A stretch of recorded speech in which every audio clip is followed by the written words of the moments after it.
হয় আমি সংকল্পিত সদৌ অসম ভাওনা মহোৎসৱ 2025-ৰ যি পুষ্পবিলাস বৈকুণ্ঠ ক্ষেত্ৰত যি ভুৱান্ত প্ৰতিযোগিতা অনুষ্ঠিত কৰিছিলোঁ আমাৰ সুকলমে এইখিনি চলি গ'ল 11 তাৰিখলৈকে 12 তাৰিখৰ ৰাতি যেতিয়া বিচাৰকসকলে পুৰস্কাৰ বিতৰণ কৰিবৰ কাৰণে বা পুৰস্কাৰ ঘোষণা কৰিবৰ কাৰণে মঞ্চৰ নামঘৰত যেতিয়া তেওঁলোকে বহিছিলে তেতিয়া দুটা দলৰ এই প্ৰতিনিধিৰ লগত বিচাৰকসকলৰ প্ৰতিবাদ হ'ল এটা হুলস্থুলীয়া পৰিৱেশ হ'ল উশৃংখল এটা অৱস্থা হ'ল তাৰ ভিতৰত আমাৰ শিৱসাগৰৰ ফুলপানী চিগাৰ এটা দল আৰু যোৰহাটৰ বৰিগাঁৱৰ এটা দলে বিৰাট উশৃংখল কৰি পেলাই যিটো আমাৰ শান্ত পৰিৱেশ আছিল শান্ত পৰিৱেশ বিনষ্ট কৰিলে তেতিয়া আমি আমাৰ উদযাপন সমিতিৰ বিষয়ববীয়াসকলে লগতে ময়ো এই কাৰ্যকৰী সভাপতি হিচাপে তেখেতক ভেটা দিবলৈ চেষ্টা কৰিলোঁ মঞ্চলৈ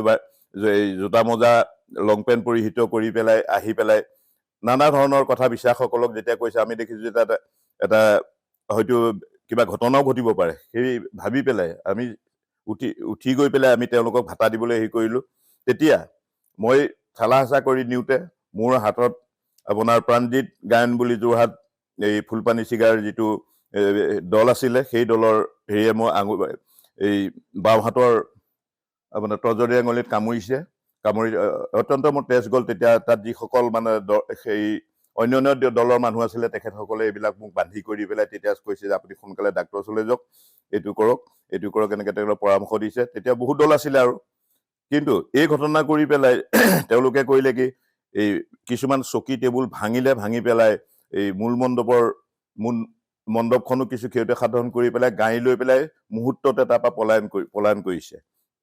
আৰু বিচাৰকসকলো যিসকল বিচাৰক আছিলে তৎমুহূৰ্ততে তেওঁলোকো মানে কলৈ কোন কেনি গ'ল মানে কোনো সিদ্ধান্ত নাই এটা অৰাজক এটা পৰিস্থিতিৰ মানে সৃষ্টি হ'ল